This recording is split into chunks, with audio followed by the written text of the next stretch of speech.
तुलसी मैया का प्रातः जो पूजन करे, विष्णु भगवान जी को प्रसन्न वो करे। सारे रोगों का पल में शमन करती हैं, सबके त्रिदोष माँ तुलसी जी हरती हैं। श्री नारायण के हृदय में रहती हैं माँ, वो ही करते हैं भगवान जो कहती है माँ। हरे कृष्णा। ओम नमः शिवाय। प्रिय भक्तगणों, आज कार्तिक माह शुक्ल पक्ष और आज आप सुनेंगे कार्तिक मास महात्म के अध्याय की कथा। आज की कथा को सुनने सुनाने एवं प्रचार प्रसार करने से माता लक्ष्मी सभी भक्त के पातक कष्टों को हर लेती हैं और सुख सौभाग्य प्रदान करती हैं। तो आइए प्रिय भक्तगणों, श्री विष्णु भगवान तुलसी मैया का ध्यान करते हुए कथा का रसपान करते हैं। 9वें अध्याय की कथा सुनाने के बाद नारद जी ने कहा, हे राजा पृथु, अब मैं आपको भगवान के मंदिर में दीप दान करने तथा झाड़ू लगाने का महात्म कथा सुनाता हूँ, जो एक समय मुझे ब्रह्मा जी ने बताया था। यह अत्यंत गोपनीय और सभी दुखों को हरने वाली है। अत्यंत प्राचीन काल की बात है। चंद्रवंश में जयध्वज नाम का एक अत्यंत ही प्रतापी तथा प्रभु भक्त राजा राज करता था। वह प्रतिदिन भगवान के मंदिर में जाकर स्वयं झाड़ू लगाता था तथा दीप जलाया करता था। एक दिन वितिहोत्र नामक राजपुरोहित स्वयं राजा को ये कार्य करते हुए देखकर बड़े ही आश्चर्य से पूछने लगा कि हे राजन, भगवान को प्रसन्न करने के लिए और भी अनेक भक्ति युक्त कार्य हैं, फिर मंदिर में स्वयं सफाई करने तथा दीप जलाने में इतनी अधिक श्रद्धा का क्या रहस्य है? राजा ने हाथ जोड़कर अत्यंत ही विनम्र स्वभाव से कहा, हे राजपुरोहित, इस संबंध में मेरे पूर्व जन्म का एक अत्यंत ही विस्मयकारी कथा है, जो भगवान की कृपा से मुझे इस जन्म में भी याद है। यदि आपका आदेश हो तो वह घटना मैं आपको सुनाऊं।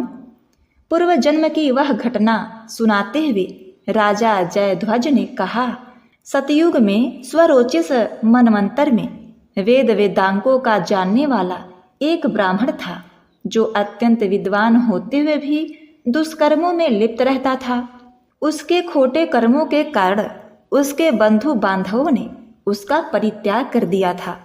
एक दिन भूख प्यास से अत्यंत दुखित हो वह घूमता फिरता नर्मदा नदी के तट पर जा पहुंचा और वहीं पर उसने अपने प्राण त्याग दिए। उसकी स्त्री भी व्यभिचारिणी थी। एतएव उसके बंधुओं ने उसे भी घर से निकाल दिया था। उसी के गर्भ से अत्यंत पापी मैं उत्पन्न हुआ था। उस जन्म में मेरा नाम दंडकेतु था। दूसरों की स्त्रियों, वैश्याओं तथा धन के लिए मैंने गौ, पशु तथा अनेक मनुष्यों की हत्याएं की और इस प्रकार पाप पूर्ण जीवन व्यतीत करता रहा। एक रात्रि को किसी दूसरे की स्त्री से भोग करने की इच्छा से मैं एक सूने देवालय में गया। वहां जाकर मैंने वस्त्र से स्थान साफ किए और दीपक जलाया। उस सूने मंदिर में दीपक जलता देखकर ग्राम रक्षक वहां आ गए और मुझे चोर या डाकू समझकर उन्होंने लाठियों से मुझ पर इतने प्रहार किए कि मेरी मृत्यु हो गई। प्राण निकलते ही भगवान के दूत वहां आ गए और मुझे सुंदर विमान में बैठाकर बैकुंठ को ले गए। कार्तिक के महीने में भगवान के मंदिर में झाड़ू लगाने तथा दीपक जलाने से मुझे इतना फल मिला कि कई कल्प तक स्वर्ग में सुख भोग कर मैंने चंद्रवंश में जन्म लिया है। यदि श्रद्धा और भक्ति पूर्वक यही क्रिया कार्तिक के पूरे महीने किए जाए तो उसके पुण्य का तो कहना ही क्या है, उसका वर्णन ब्रह्मा जी भी नहीं कर सकते। एक अन्य कथा सुनाते हुए नारद जी ने कहा, हे राजा पृथु, अब दूसरे के दीपक जलाने का महालय सुनो। मनोवंश के प्रतापी राजा रैवत के पुत्र भद्र बुद्धि के पुत्र का नाम सुदर्शन था।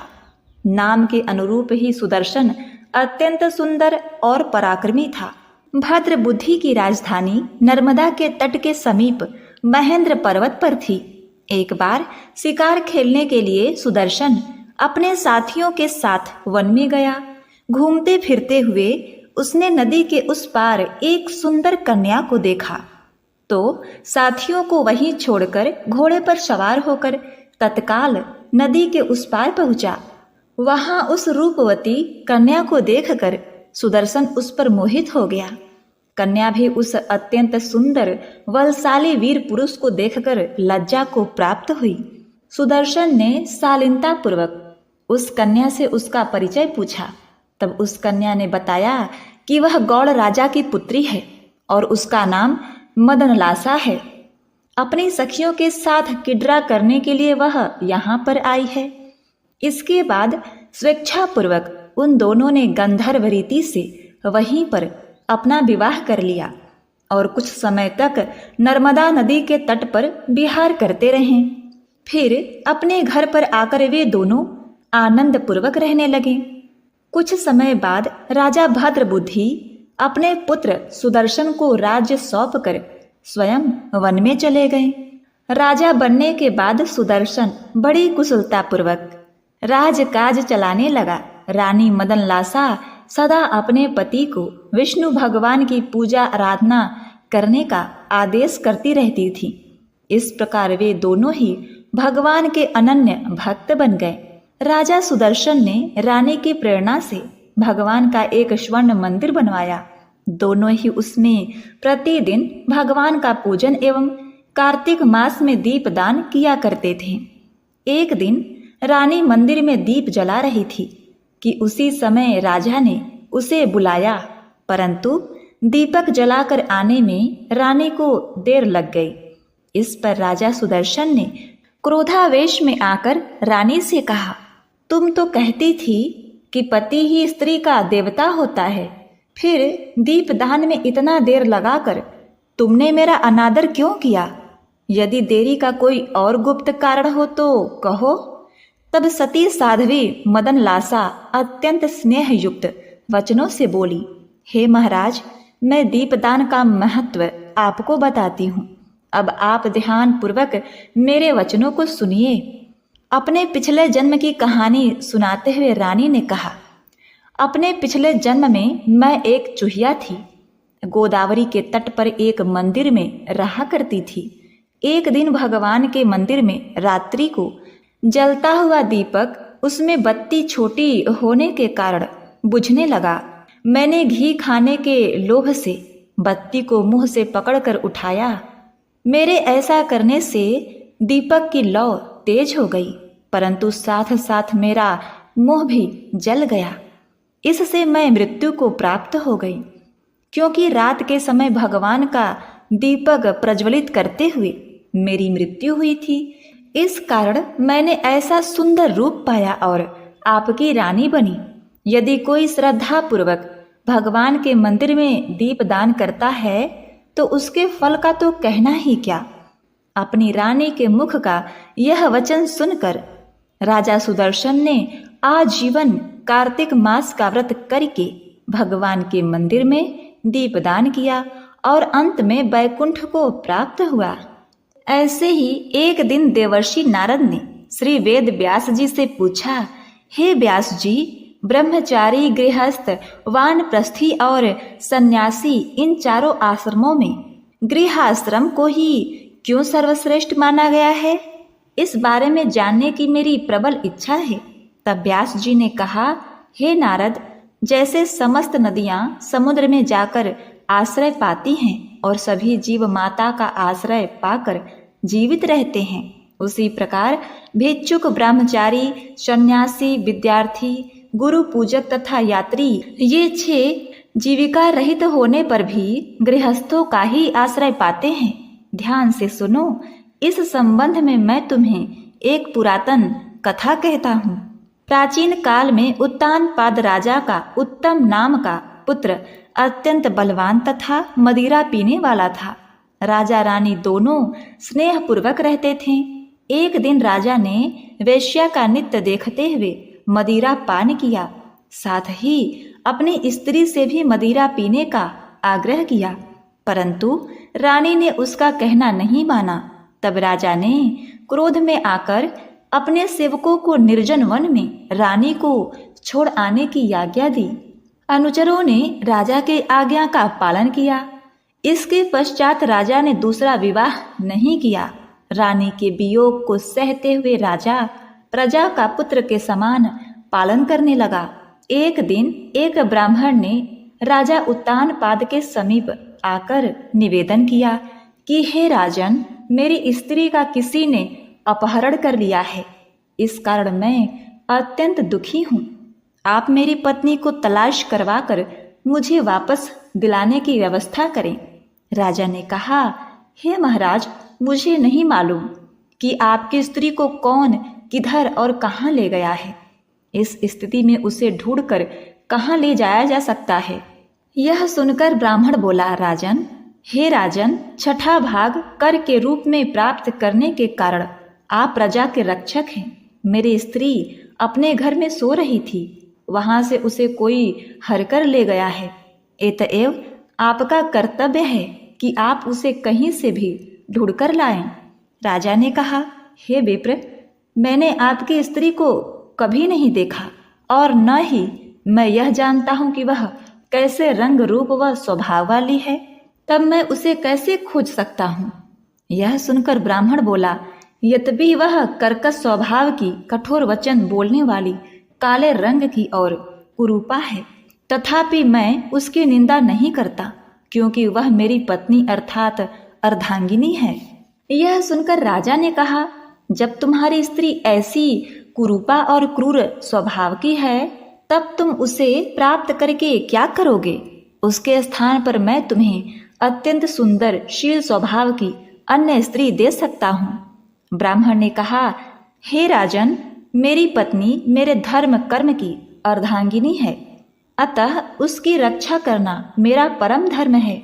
जो पुरुष अपने स्त्री की रक्षा नहीं करता, उसके वर्ण संकर संतान उत्पन्न होती है और उसके पितर नरकगामी होते हैं।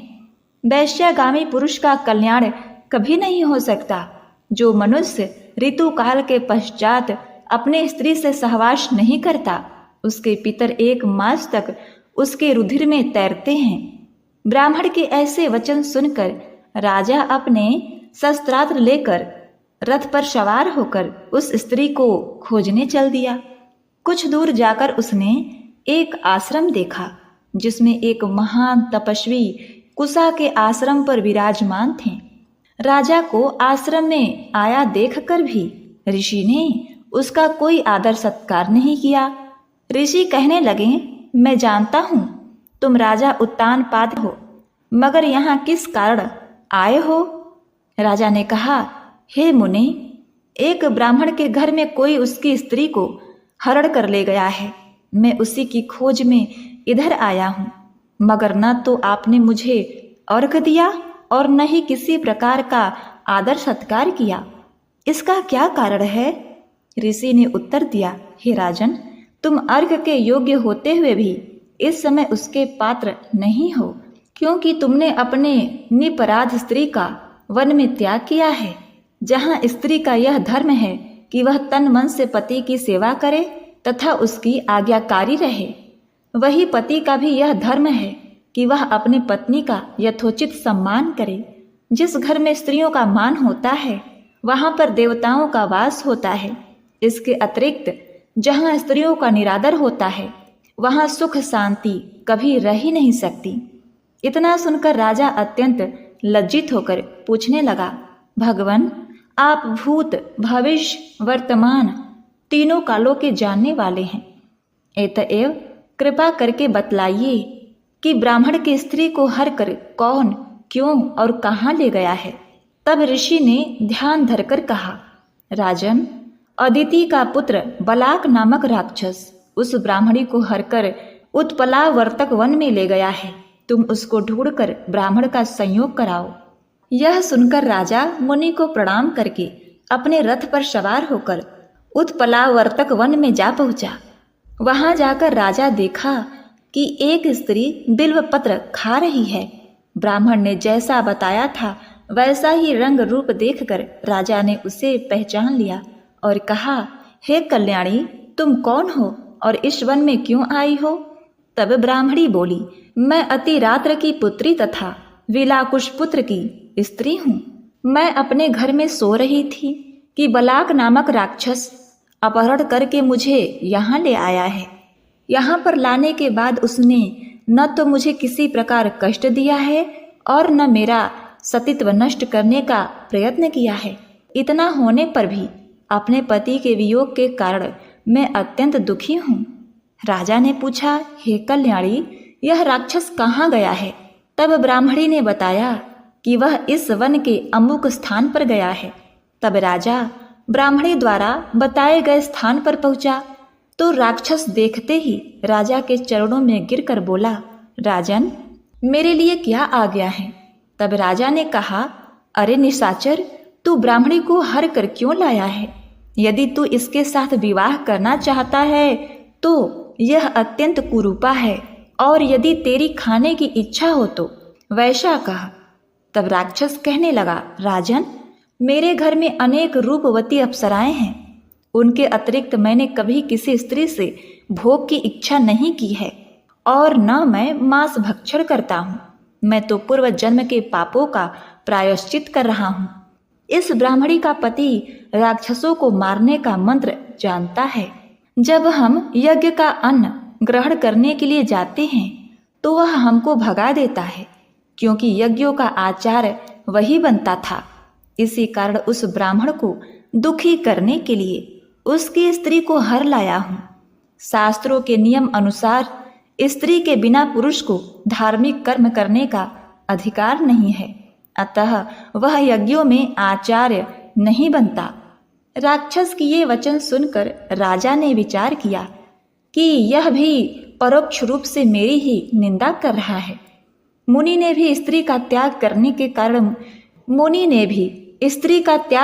के कारण मुझे अर्घ्य योग्य नहीं माना है।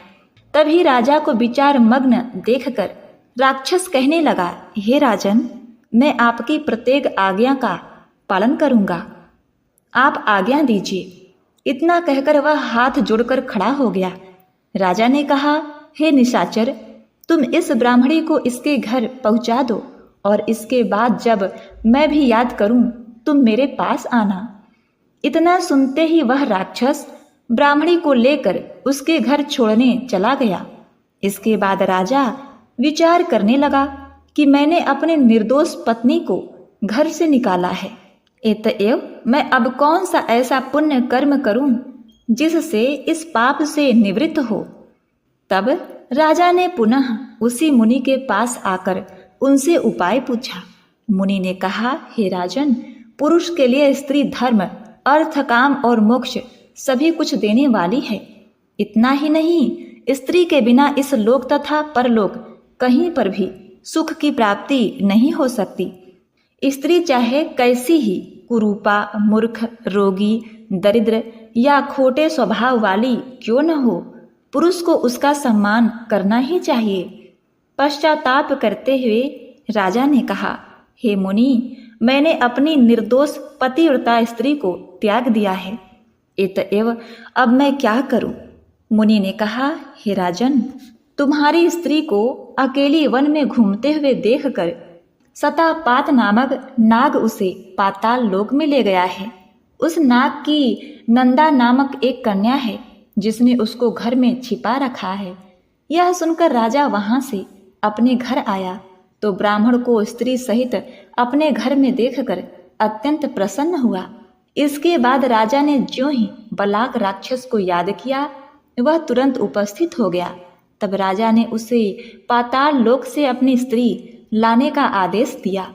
आज्ञा मिलते ही बलाक पाताल लोक गया और वहां से राजा की स्त्री लाकर उनको सौंप दी। तदवंतर राजा और रानी स्नेह पूर्वक रहने लगे। नारद जी ने अंत में कहा, हे राजा पृथु, यह गृहस्थ आश्रम महालय हमने तुमको विस्तार पूर्वक सुनाया, तो बोलिए ओम नमो भगवते वासुदेवाय नमः। तो प्रिय भक्तगणों, आइए अब श्रवण करते हैं कार्तिक स्नान की कथा। इसके पश्चात हम तुलसी माता की आरती का श्रवण करते हुए कथा का समापन करेंगे। कार्तिक महीने में एक बुढ़िया माई तुलसी जी को सींचती और कहती, हे तुलसी माता सबकी दाता, मैं तेरा बिड़ला सींचती हूँ, मुझे बहू दे, पीताम्बर की धोती दे, मीठा मीठा गाश दे, वैकुंठ में वास दे, चटक की चाल दे, पटक की मौत दे, चंदन का काठ दे, रानी सा राज दे, दाल भात का भोजन दे, ग्यारस की मौत दे, कृष्ण जी का कंधा दे। तब तुलसी माता यह सुनकर सूखने लगी। तो भगवान ने एक दिन तुलसी माता से पूछा, हे तुलसी, तुम क्यों सूख रही हो? तुलसी माता ने भगवान श्री कृष्ण से कहा कि हे प्रभु, एक बुढ़िया यहाँ रोज आती है और यही बात कहकर जाती है। मैं उसकी सभी बातें पूरी तो कर दूंगी, किंतु कृष्ण का कंधा कहाँ से लाऊंगी? भगवान श्री कृष्ण बोले कि हे तुलसी, वह मरेगी तो अपने आप ही कंधा देने मैं जाऊंगा, तुम बुढ़िया माई से यह बात कह देना। इसके बाद एक दिन ग्यारस के दिन बुढ़िया माई मर गई। बुढ़िया माई के मरने पर सारा गांव इकट्ठा हो गया और उनका अंतिम संस्कार आने पर उन्हें उठाने लगे, लेकिन वह बहुत ही भारी हो गई, जिससे उनकी अर्थी टस से मस नहीं हुई। सभी बोले कि यह तो बड़ी संस्कारी थी, बड़ी पूजा पाठ करती थी, कोई पाप नहीं किया, फिर भी यह बुढ़िया इतनी भारी कैसे हो गई? तब एक बूढ़े ब्राह्मण के वेश में भगवान श्री कृष्ण जी वहां आए और कहने लगे, हे भाइयों, यह भीड़ कैसी है? तब गांव वाले बोले कि एक बुढ़िया मर गई है और वह इतनी पापिनी थी कि उसकी अर्थी नहीं उठ रही है, बहुत भारी हो गई है। भगवान बोले, मुझे इसके कान में कुछ कहने दो, फिर यह उठ जाएगी। भगवान बुढ़िया के पास गए और उसके कान में कहा, माई, तू अपने मन की कर ले, पीताम्बर की धोती ले, मीठा ग्रास ले, बैकुंठ में वास ले, चटक की चाल ले, चंदन का काठ ले, झालर की झनकार ले, दाल भात का भोजन ले, कृष्ण जी का कंधा ले। भगवान की सारी बातें सुनकर बुढ़िया माई हल्की हो गई। भगवान अपने कंधे पर उसे ले गए। बुढ़िया को मुक्ति मिली और वह बैकुंठ को चली गई। हे तुलसी माता, जैसे आपने उस बुढ़िया माई की मुक्ति की, वैसे सभी की करना। जैसे भगवान ने उसे कंधा दिया, हमें भी देना। जय तुलसी महारानी। ओम नमः शिवाय। प्रिय भक्तगणों, अब आज आप श्रवण करेंगे कार्तिक मास में नित्य नियम से सुनी जाने वाली विशेष रूप से तुलसी माता की चालीसा अर्थ सहित। धन्य धन्य श्री तुलसी माता, महिमा अगम सदा श्रुति गाता, हरि के प्राणहु से तुम प्यारी, हरहि हेतु किन्हु तप भारी, जब प्रसन्न है दर्शन दीन्हो, तप कर जोर विनय उस कीन्हो, हे भगवंत कंत मम होऊ, दीन जानि जनि छाड़हु होऊ, सुनि लक्ष्मी तुलसी की वाणी, दीन्हो श्राप कंध पर आनी, उस अयोग्य वर मांगन हारी, होऊ बिटप तुम जड़ तनु धारी, सुन तुलसी ही श्रेयोत ही ठामा, करहु वास तिहु निच धामा, दियो वचन हरि तब तत्काला, सुनहु सुमुखी जनि केहु विहाला, समय पाई हो रो पाति तोरा, पूजहि आस वचन सत मोरा, तब गोकुल मह गोप सुदामा, तासु भई तुलसी तू वामा, कृष्ण रास लीला के माही, राधे कृष्ण प्रेम लखि नाही, दियो श्राप तुलसी तत्काला, नरलोक ही तुम जन्महु बाला, योगोप वह दानव राजा, शंख चूर्ण नाम शीश ताजा, तुलसी भई ताशु की नारी, परम सती गुण रूप अगारी, असद्वय कल्प बीत जब गयवु, कल्प तृतीय जन्म तब भयवु, वृंदा नाम भयो तुलसी को, असुर जलंधर नाम पति को, करी अति द्वंद अतुल बल धामा, लीन्हा शंकर से संग्रामा, जब निज सैन्य सहित शिव हारे, मरही न तब हर हर ही पुकारे, पतिव्रता वृंदा थी नारी, को न सके पत ही संहारी, तब जलंधर ही भेष बनाई, वृंदा ढींग हरि पहुँचयो जाई, शिव हित लही करी कपट संघा, कियो सतित्व धर्म तुहि भंगा, भयो जलंधर कर संघारा, सुने उर शोक अपारा। तिहि छड़ दियो कपट हरि टारी, लखी वृंदा दुख गिरा उचारी। जलंधर जस हयो अभीता, सोई रावण तस हरहि सीता। अस प्रसरसम हृदय तुम्हारा, धर्म खंडी मम पतहि संहारा। यही कारण लही श्राप हमारा, सुनी हरि तुरही वचन उचारे। दियो श्राप बिना विचारे, लक्षण चहो जब पार्वती को। जड़मति तेहु अश को जड़ रूपा, जग मम तुलसी मिट अनूपा। ध्वंग रूप हम शाली ग्रामा, नंदी गंटक बीच ललामा। जो तुलसी दल हम ही चढ़ावे, शव सुख भोगी परम पद पावे। बिनु तुलसी हरि जलत शरीरा, अतिशय उठत शीश उर पीरा। जो तुलसी दल हरि शीश धार, सो सहस्त्र घट अमृत डार। तुलसी हरि मन रंजनी हारी, रोग दोष दुख भंजनी हारी। प्रेम सहित हरि भजन निरंतर, तुलसी राधा में नाही अंतर। व्यंजन हो छपन हो प्रकारा, बिनु तुलसी दल न हरहि प्यारा। सकल तीर्थ तुलसी तरु छाई, लहत मुक्ति जन संशय नाही। कवि सुंदर इक हरि गुण गावत, तुलही निकट सहस्त्र गुण पावत। सबत निकट दुर्वासा धामा, जो प्रयास ते पूर्व लललामा। पाठ करही जो नित नर नारी, होई सुख भाषहि त्रिपुरारी।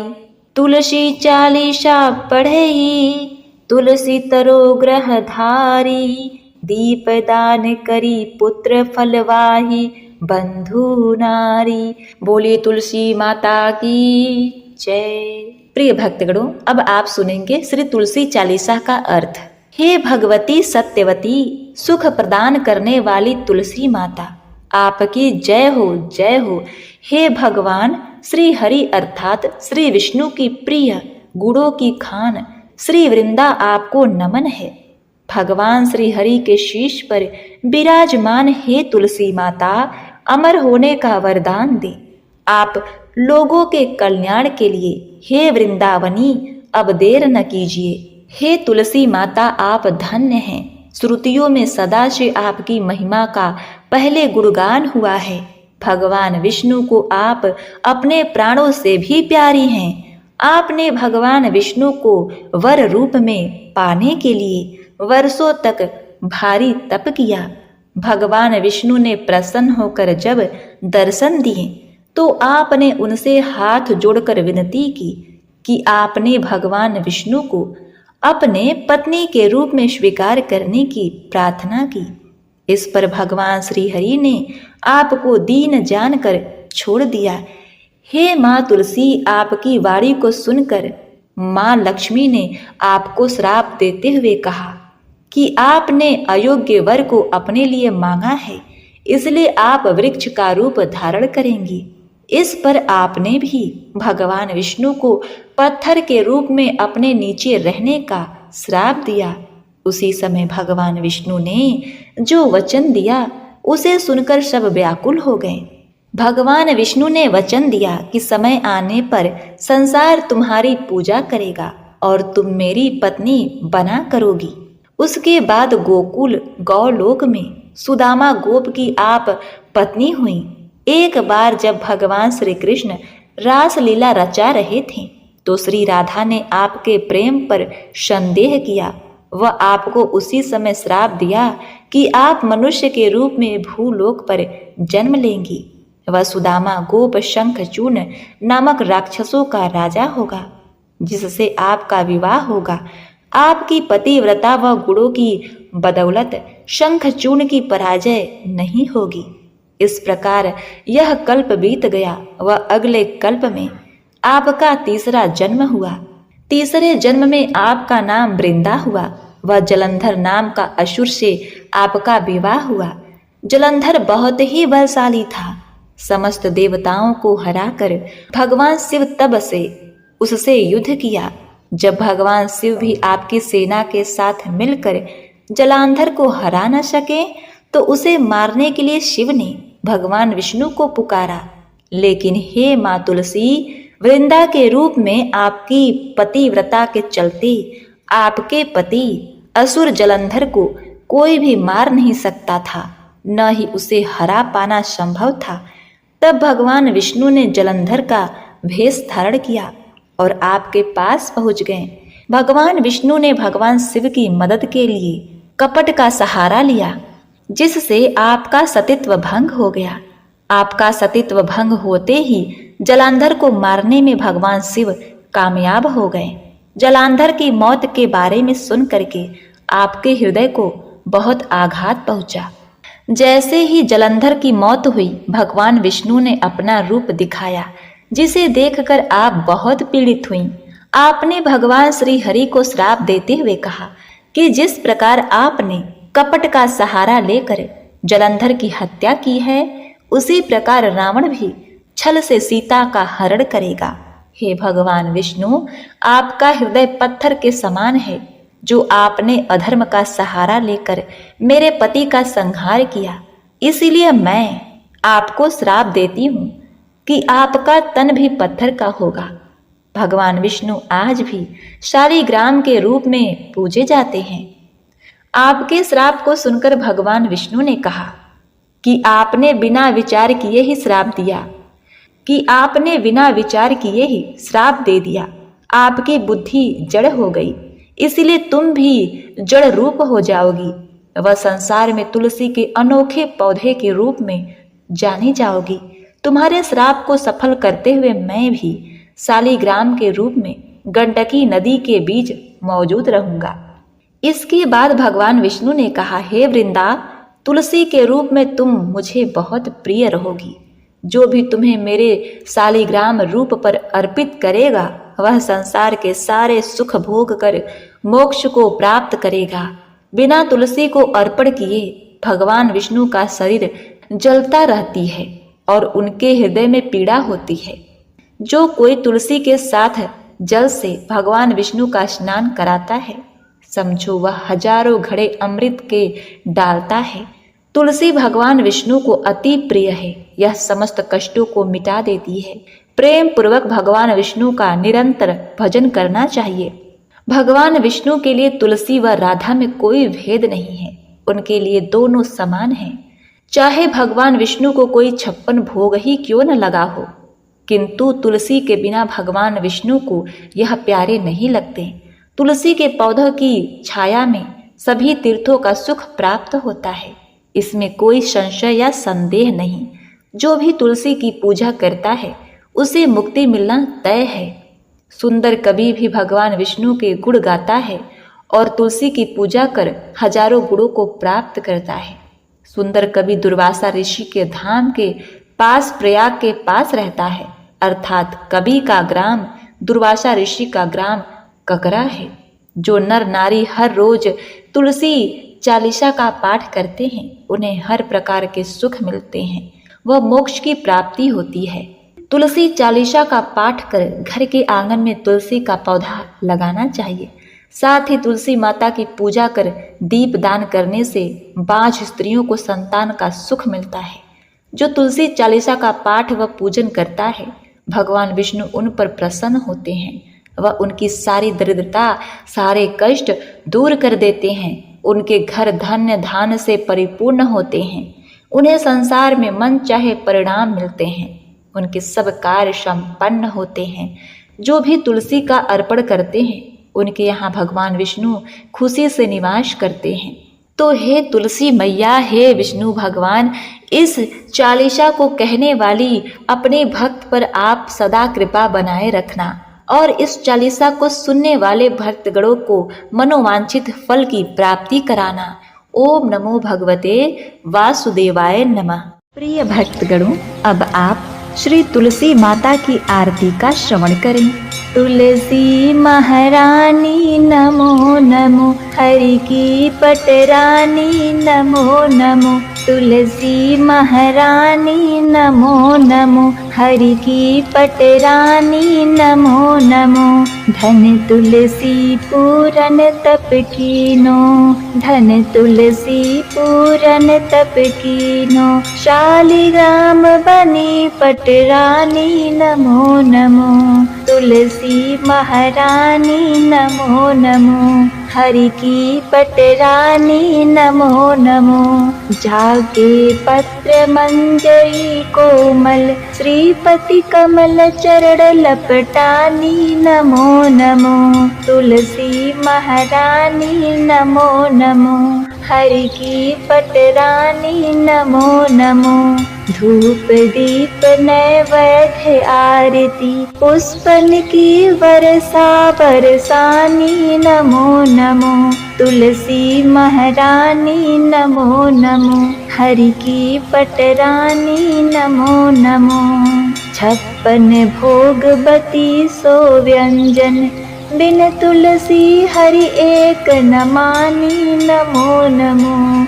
तुलसी महारानी नमो नमो, हरि की पटरानी नमो नमो। सब सखी मैया तेरो यस गावे, भक्ति दान दीजै महारानी नमो नमो। तुलसी महारानी नमो नमो, हरि की पटरानी नमो नमो। नमो नमो तुलसी महारानी नमो नमो। तुलसी महारानी नमो नमो, हरि की पटरानी नमो नमो। जय जय तुलसी माता, मैया जय तुलसी माता। सब जग की सुखदाता, सबकी वर माता। जय तुलसी माता। सब योगों से ऊपर, सब रोगों से ऊपर, रज से रक्ष करके सबकी भव त्राता। जय तुलसी माता। बटु पुत्री है श्यामा, सुरबली ग्रामा। विष्णु प्रिया जो नर तुमको सेवे, सो नर तर जाता। जय तुलसी माता। हरि के शीश विराजत, त्रिभुवन से हो वंदित। पतित जनों की तारिणी, तुम हो विख्याता। जय तुलसी माता। लेकर जन्म विजन में, आई दिव्य भवन में। मानव लोक तुम्हीं से सुख संपत्ति पाता। जय तुलसी माता। हरि को तुम अति प्यारी, श्याम वर्ण सुकुमारी। प्रेम अजब है उनका, तुमसे कैसा नाता। जय तुलसी माता। हमारी विपत्ति हरो तुम, कृपा करो माता। जय तुलसी माता। जय जय तुलसी माता। मैया जय तुलसी माता। सब जग की सुखदाता, सबकी वर माता। मैया जय तुलसी माता। प्रेम से बोलिए तुलसी मैया की जय। ओम नमो भगवते वासुदेवाय नमः।